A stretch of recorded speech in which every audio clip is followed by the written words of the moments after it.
आप सभी को सालों प्यार सलाम। मैं रेवरेंड डॉक्टर बिनी जॉन एक बार फिर से आपके समक्ष उपस्थित हूँ बिब्लिकल न्यूमरोलॉजी के अध्ययन में एक बार और एक नई वीडियो के साथ में, ताकि हम लोग और कुछ नया सीख सकें और परमेश्वर की महिमा कर सकें।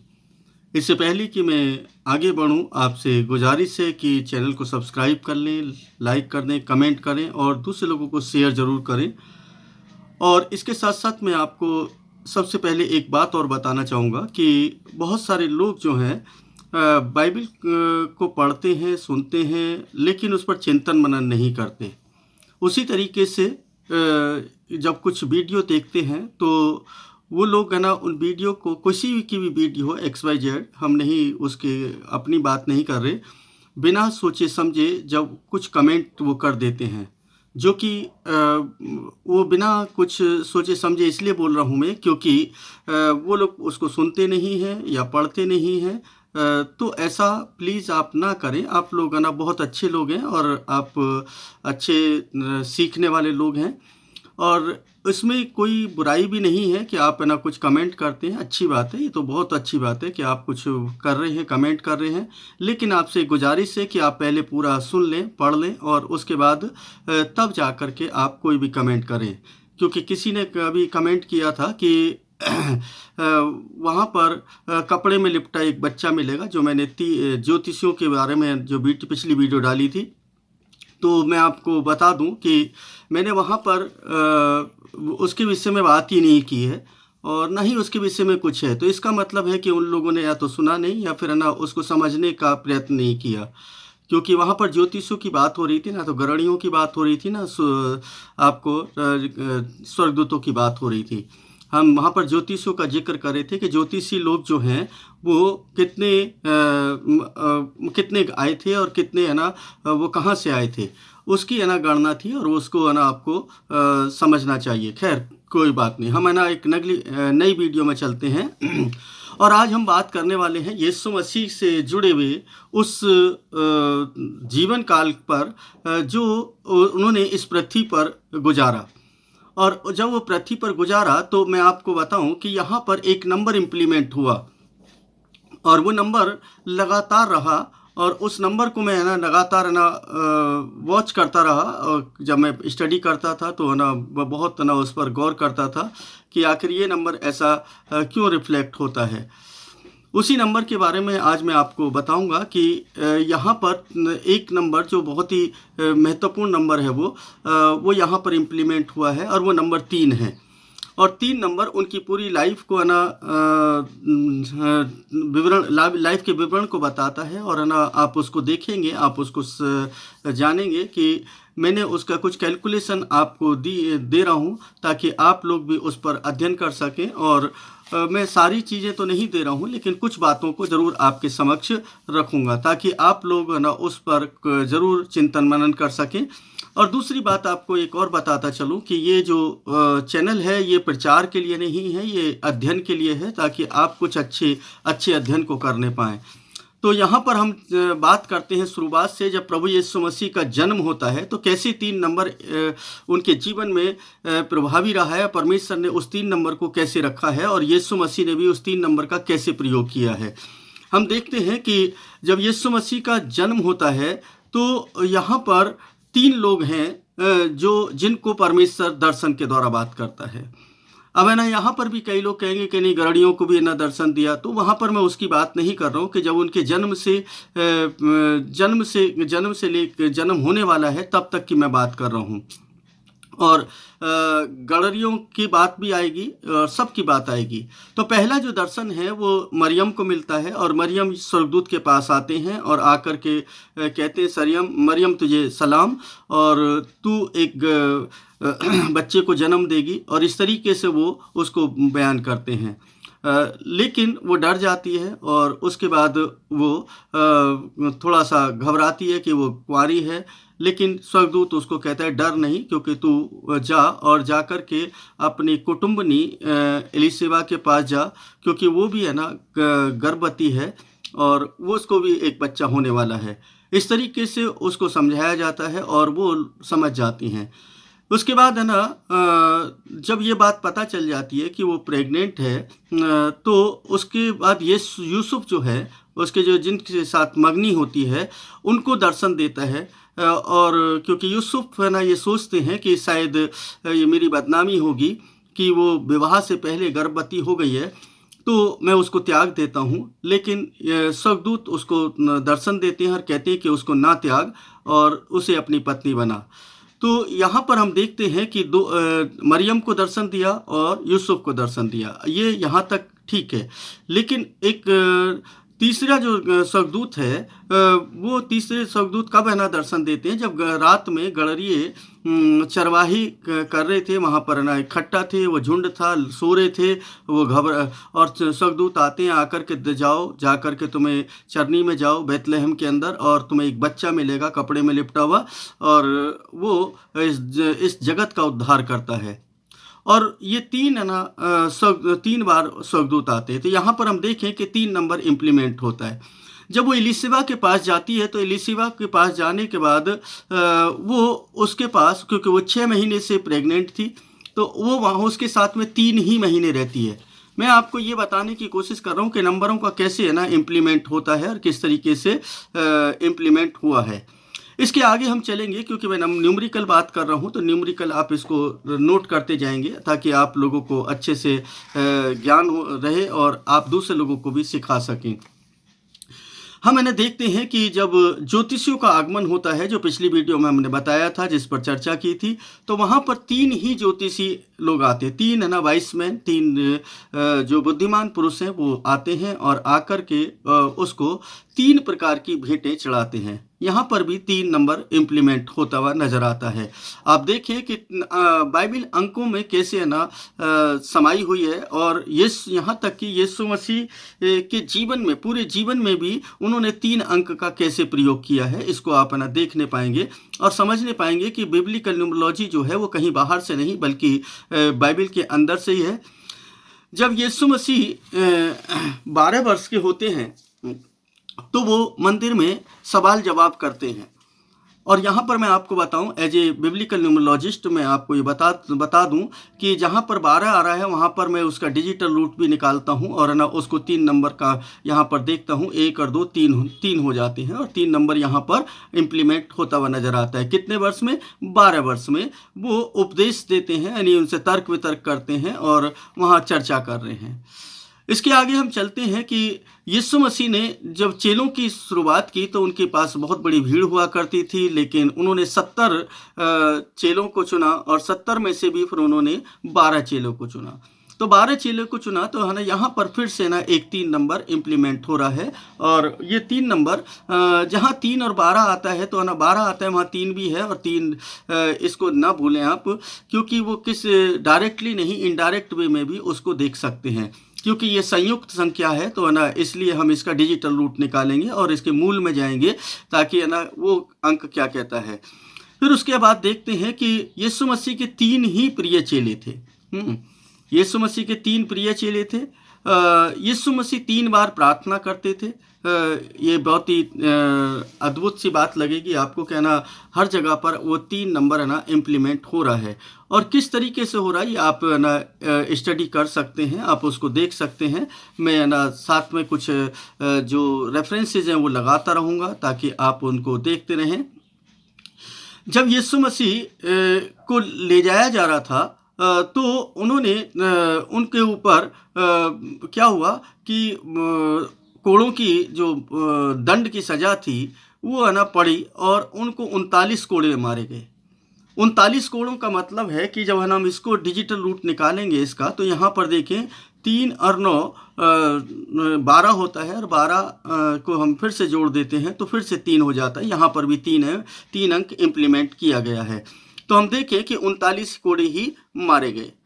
और ये यीशु मसीह जो है जो 39 कोड़े खाए, ये है ना एक मतलब बहुत ही महत्वपूर्ण है, क्योंकि यहाँ पर 40 कोड़ों की सज़ा थी लेकिन उनको 39 कोड़े पड़ते हैं। तो इसका मतलब है कि यहाँ पर एक अंक का इम्प्लीमेंट होना बहुत ज़रूरी था, जिससे कि वो संख्या जिस संख्या के अधीन वो काम कर रहे थे, क्योंकि 3 अंक जो है परफेक्शन का नंबर है।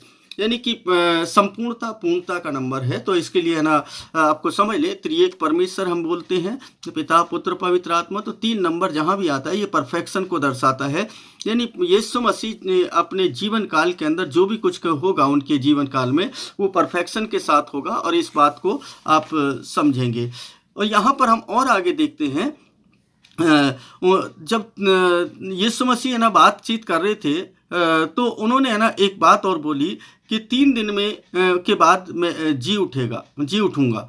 यानी कि यहाँ पर हम देखते हैं कि यीशु मसीह 3 दिन के बाद जी उठने की बात करते हैं, और 3 दिन के अंदर वो उस मंदिर को ढा देने की भी बात करते हैं। तो यहाँ पर ना बहुत ही क्लियरली है ना आपको दिखाई देगा कि यहाँ 3 नंबर इम्प्लीमेंट हो रहा है। उसके आगे हम चलते हैं, जब यीशु मसीह का ना अभिषेक किया जा रहा था, मतलब उनके पैर धोए जा रहे थे, तो एक स्त्री आती है और आकर के ना उसके पैरों को धोती है इत्र से।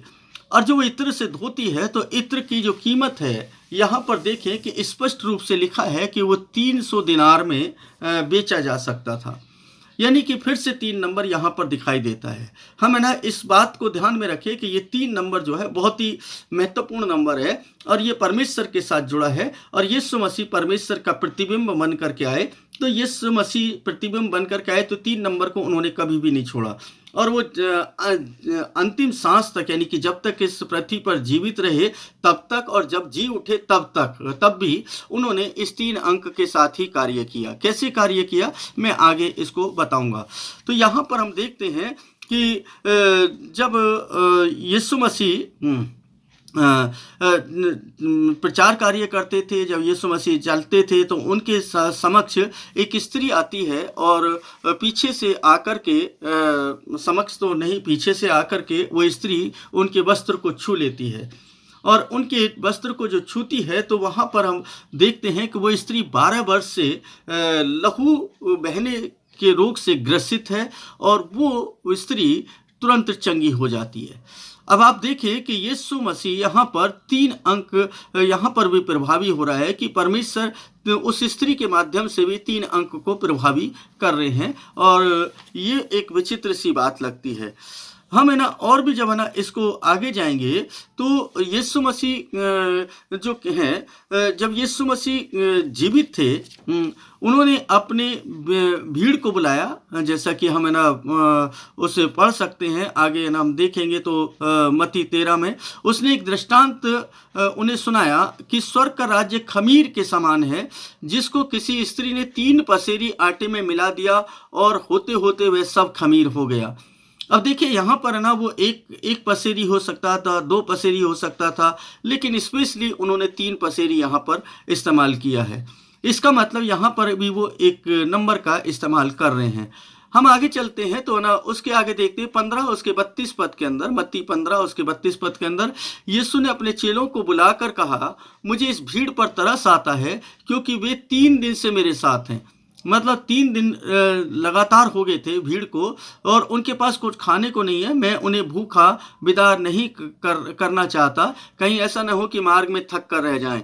इसका मतलब है कि यहाँ पर भी हम देखें तो यीशु मसीह ने ना फिर से 3 नंबर का इस्तेमाल किया है। हालांकि ये अजीब सा लगेगा, लेकिन मैं है ना अब एज ए न्यूमरोलॉजिस्ट जो हूँ, मैं उसके अकॉर्डिंग देखता हूँ कि ये 3 नंबर यहाँ पर इम्प्लीमेंट होता हुआ नजर आता है। इसके आगे मैं देखता हूँ मत्ती 17 के अंदर पतरस ने यीशु से कहा, हे प्रभु, हमारा यहाँ रहना अच्छा है, इच्छा हो तो हम यहाँ 3 मंडप बनाइए। उस समय की बात है जब यीशु मसीह प्रार्थना करने के लिए गए, और उन्होंने देखा, जब वो चेले उनके साथ थे तो उन्होंने देखा कि मूसा और एलिया जो हैं उनसे बातचीत करते हैं। और तो वहाँ पर पतरस कहता है कि हे प्रभु, क्यों ना हम यहाँ पर 3 मंडप बना लें, एक तेरे लिए, एक मूसा के लिए और एक एलिया के लिए। तो देखें कि यहाँ पर भी 3 नंबर बिल्कुल स्पष्ट नज़र आता है, और ना ये 3 नंबर इम्प्लीमेंट होता हुआ दिखाई देता है। जब हम और आगे बढ़ते हैं तो मत्ती 26 और उसके 34 पद के अंदर यीशु मसीह फिर से ना एक बार नंबर का इस्तेमाल करते हैं, और वो कहते हैं, यीशु ने उससे कहा, मैं तुझसे सच सच कहता हूँ कि तू आज ही रात मुर्गे की बांग देने से पहले तू 3 बार मुझसे मुकर जाएगा, यानी कि मेरा इनकार करेगा। पतरस के लिए उन्होंने बोला। हम इसके साथ साथ एक चीज को और ना भूलें कि जब 3 नंबर की बात कर रहे हैं तो यहूदा इस्करियोती जो है उसने चांदी के 30 सिक्के ही लिए उसको पकड़वाए जाने के लिए। जब चांदी के 30 सिक्कों में उसको बेच दिया, तो यहाँ पर हम देखते हैं कि वो 3 नंबर पहले से डिसाइडेड है, क्योंकि उसकी भविष्यवाणी पहले से की गई थी। अर्थात ये 3 नंबर पहले से इम्प्लीमेंट होना था। वो 30 ही चांदी के सिक्के लेता है। जहाँ हम इसको भविष्यवाणी के अंदर देख सकते हैं, भविष्यवाणी के अंदर स्पष्ट दिखाई देता है कि 30 चांदी के सिक्कों में वो बेचा जाएगा। तो यहाँ पर हम देख रहे हैं कि 3 अंक फिर से प्रभावी नजर आता है। और यहाँ पर पतरस को भी कहता है कि तू 3 बार मेरा इनकार करेगा। उसके आगे हम चलें तो मत्ती 26 उसके 75 पद के अंदर, तब पतरस को यीशु की कही हुई बात स्मरण आई कि मुर्गे के बांग देने से पहले तू 3 बार मेरा इनकार करेगा। वह बाहर जाकर फूट फूट कर रोने लगा। यानी कि इस बात को स्मरण न आया ही उसको कि यीशु ने 3 बार इनकार करने के लिए कहा था। यानी कि वो नंबर जो है ना इम्प्लीमेंट करने के लिए उसने बोला था, या जो है ना प्रभावी होना था वो प्रभावी हो चुका था। अब है ना ये बिल्कुल स्पष्ट दिखाई दे रहा है। उसके आगे हम देखते हैं कि 27 के 40 पद के अंदर देखते हैं, और यह कहते थे कि हे मंदिर के ढाने वाले, यानी कि जो भीड़ थी जब यीशु मसीह को सलीब पर चढ़ाया जा रहा था, तो वो कह रहे थे कि हे मंदिर के ढाने वाले, 3 दिन में बनाने वाले, अपने आप को तो बचा, यदि तू परमेश्वर का पुत्र है तो क्रूस पर से उतर के आ जा। अब उनको भी याद था कि यहाँ पर 3 अंक का प्रयोग किया गया है। 3 अंक है ना यहाँ पर प्रभावी रहा है। और इसके साथ साथ वो है ना 40 में 27 के 63 पद में, हे महाराज हमें स्मरण है, यानी कि वो समय की बात है कि जब है ना यीशु मसीह को चढ़ा दिया गया। और इसके साथ साथ मैं पहले बताता चलूँ कि यीशु मसीह ने जो प्राणों को त्यागा, मैं इस आयत को बाद में लूँगा। यीशु मसीह ने जब प्राणों को त्यागा तो दोपहर का वक्त था, लगभग 3 बजे। अब आप देखें कि 3 बजे फिर से ना वहाँ पर 3 नंबर इम्प्लीमेंट होता नजर आता है। आप देखेंगे कि हर जगह पर ये नंबर इम्प्लीमेंट हो रहा है, हर जगह पर ये नंबर दिखाई देता है, आप इसको देख सकते हैं। तो ये क्यों है? क्योंकि परमेश्वर ने एक नंबर को उनके जीवन काल के अंदर प्रभावी किया, क्योंकि वो स्वयं भी परमेश्वर थे। क्योंकि यहाँ पर है ना ऐसा मैं इसलिए बोल रहा हूँ क्योंकि यीशु मसीह परमेश्वर का प्रतिबिंब है, क्योंकि उन्होंने परमेश्वर को प्रकट किया शारीरिक रूप में, ताकि वो लोग उनके स्वभाव को, उनके कार्य करने की शैली को, उनके प्रेम करने के ना तरीके को और उनकी कृपा दृष्टि को, ये सब ना मनुष्य जान सकें, सीख सकें कि परमेश्वर कैसा स्वभाव रखता है और किस तरीके का स्वभाव चाहता है। तो फिर से ना वो जो एक इस बात की गवाही, 3 दिन की जो गवाही है, फिर ना वहाँ पर जब उसको कब्र में रखा जाता है तो वो जाते हैं और जाकर के ना राजा के पास में, पिलातुस के पास में, तो वो कहते हैं कि हमें याद है कि जब ये जीवित था तब है ना भरमाने वाले ने अपने जीते जी कहा था, यानी कि इस व्यक्ति ने, यानी यीशु मसीह ने कहा था कि मैं 3 दिन के बाद जी उठूंगा। 27:63 के अंदर आप इसको पढ़ सकते हैं। अब अगर हम यहाँ पर देखें कि ये 3 नंबर यहाँ पर प्रभावी रहा है। इतना ही नहीं है कि जब है ना यीशु मसीह ने जब इसको प्रभावी किया है, तो एक और बात बता दूं कि यीशु मसीह के जी उठने तक, यीशु मसीह के जी उठने तक और जी उठने के बाद भी है ना ये 3 नंबर लगातार प्रभावी रहा, क्योंकि यीशु मसीह क्या करने के लिए आए? कलीसिया का निर्माण करने के लिए। तो मैं यहाँ पर कलीसिया तक जाऊँगा, क्योंकि बहुत सारे नंबर्स हैं, लगभग 467 बार है ना 3 नंबर का प्रयोग हुआ है, प्रत्यक्ष और अप्रत्यक्ष रूप में। तो मैं उस पर नहीं, बहुत ज़्यादा नहीं बताऊंगा, लेकिन जब है ना यीशु मसीह की पहली कलीसिया स्थापित हुई उस समय तक के नंबर्स का मैं जिक्र यहाँ पर करूँगा।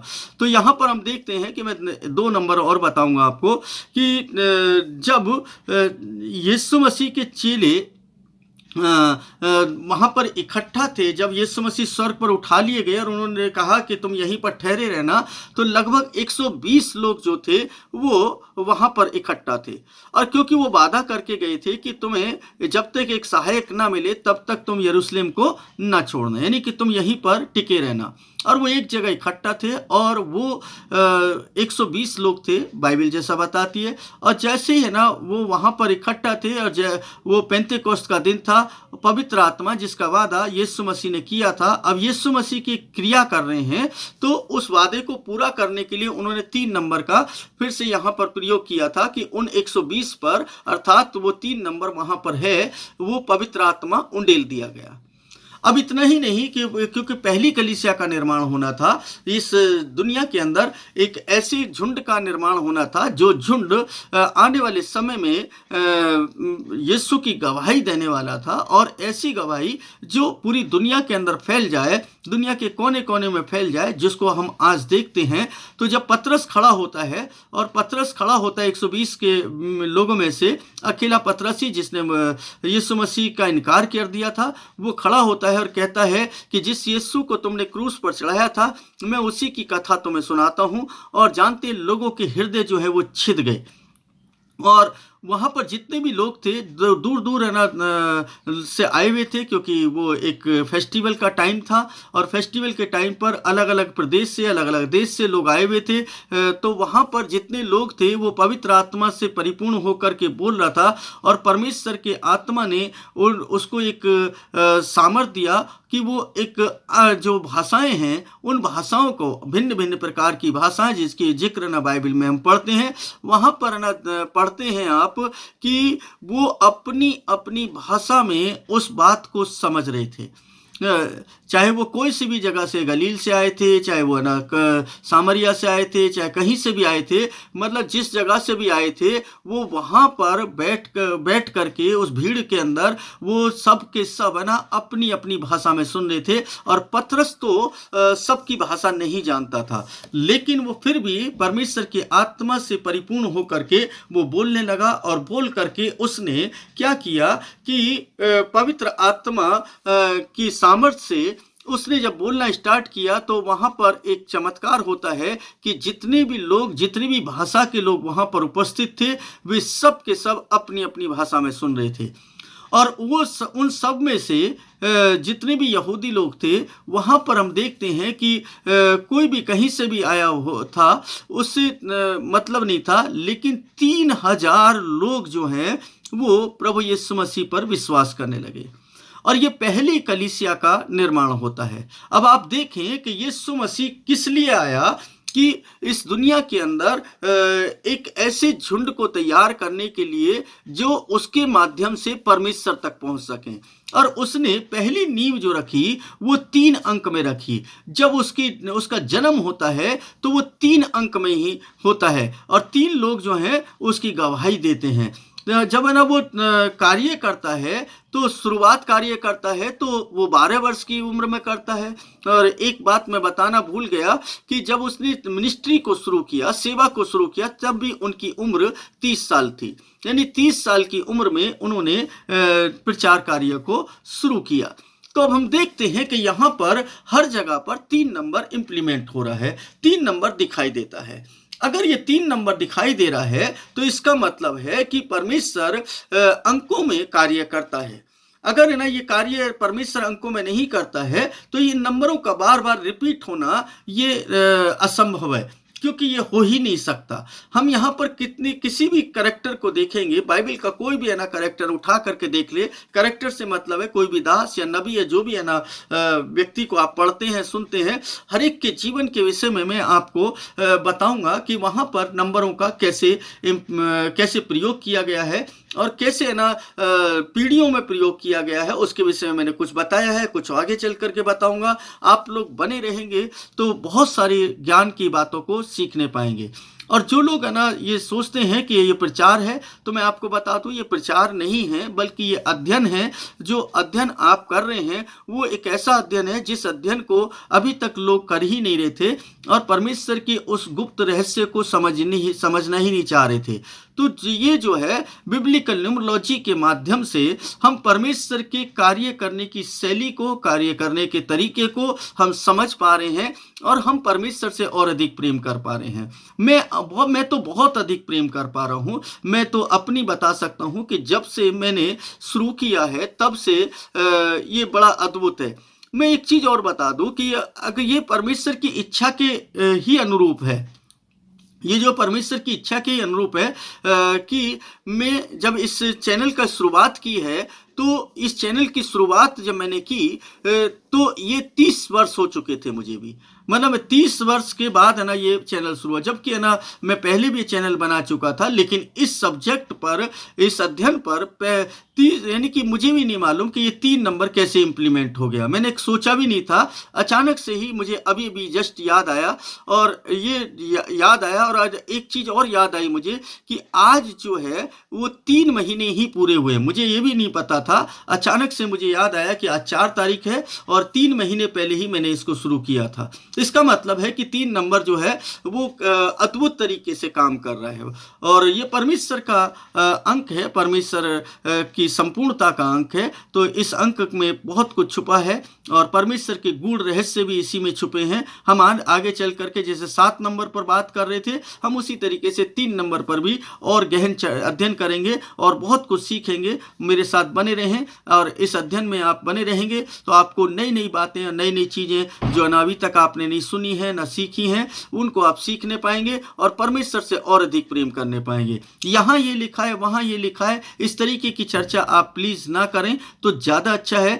क्योंकि जब है ना आप इस तरीके की चर्चा करते हैं, जो भी लोग है ना, जो नए लोग हैं, जो इस बात को नहीं समझ पाते हैं, तो मैं आपको बता दूं कि फिर से ना मैं रिपीट कर देता हूं, जो आपके पास ट्रांसलेशन है उस ट्रांसलेशन से अलग हट करके आपको सोचना पड़ेगा। क्योंकि ये जो ट्रांसलेशन है हमारे पास 200-250 साल के बीच में आया है और इंग्लिश का ट्रांसलेशन भी लगभग 480-85 साल ना हो गए हैं। तो वो ट्रांसलेशन भी हमारे पास तब आया। उससे पहले ये हिब्रू में है ना बाइबल है और वहाँ पर नंबर्स नहीं है, लेकिन आज आपके पास नंबर्स हैं।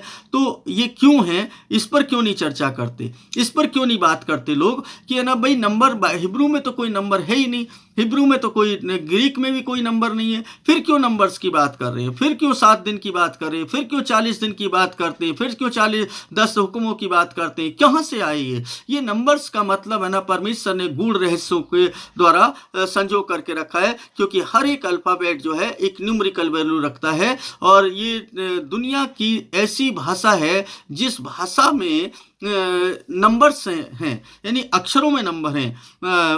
उसी से ग्रीक है और अरामिक है। अरामिक और ग्रीक भी है ना, दोनों उसी से मिलती जुलती हैं। ये दोनों सारी भाषाएं जो सेमेटिक लैंग्वेज कहलाती हैं। तो इन भाषाओं के अंदर अंक नहीं हैं बल्कि शब्द हैं, अक्षर हैं, उनका एक मतलब निकलता है, वहीं से ये अंकों की गणना शुरू होती है। बिब्लिकल न्यूमरोलॉजी कहाँ से है, कहाँ से जो आज आप है ना हमारे हिंदुस्तान में देख रहे हैं, ये भी हिंदुस्तान की नहीं है बल्कि ये भी बिब्लिकल है। इसके लिए मैंने एक वीडियो पहले से बनाई थी और शायद नहीं बनाई है तो मैं उसके लिए एक वीडियो आपको बना दूंगा कि ये कहाँ से शुरू हुई और किस तरीके से हुई, ताकि आप लोगों को अध्ययन करने में आसानी हो सके और आप समझ सकें कि ये कहाँ से निकल करके आया और क्यों है ना इसका महत्व इतना ज़्यादा है बाइबल के अंदर, और नंबर्स का क्यों है ना महत्व ज़्यादा है। मैं बाइबल से अलग कहीं नहीं जाना चाहता और ना ही मुझे ज़रूरत है कि मैं बाइबल से अलग होकर के बात करूं। मैं बात करूंगा तो केवल और केवल परमेश्वर पर, परमेश्वर के प्रेम पर, परमेश्वर के सामर्थ्य पर, परमेश्वर के कार्य पर, परमेश्वर की उन गुप्त रहस्यों पर जो रहस्य अभी तक उजागर नहीं हुए हैं। ऐसा नहीं कि मैं सारे रहस्यों को उजागर कर सकता हूं, बहुत सारे लोग हैं इस दुनिया के अंदर जिन पर परमेश्वर प्रकट कर रहा है, और मैं सभी का सम्मान करता हूं, सभी का आदर करता हूं। किसी पर किसी तरीके से, किसी पर किसी तरीके से परमेश्वर के कार्य करने का तरीका अलग है। तो हम सबका ना सबके बारे में धन्यवाद दें। सब है ना परमेश्वर के कार्य कर रहे हैं, जितने भी अध्ययन कर रहे हैं और जो खोज कर रहे हैं उनको ना आप अवश्य आदर और सम्मान के साथ देखें और उनकी खोज पर ना आप विचार करें। जो कुछ आपने सीखा है उतना ही काफ़ी नहीं है, बल्कि उससे कहीं अधिक सीखने की आवश्यकता है। परमेश्वर आप सभी को बड़ी आशीष और बड़ी बरकत दे, आपके घर परिवारों में सुख शांति बनी रहे और आपको किसी बात की तकलीफ ना हो। यही प्रार्थना और दुआ मेरी हमेशा है और आप लोगों के साथ हमेशा रहेगी। परमेश्वर आपसे प्रेम करते हैं और परमेश्वर का प्रेम आपके साथ बने रहे। आप सभी को इन्हीं शब्दों के साथ शालोम।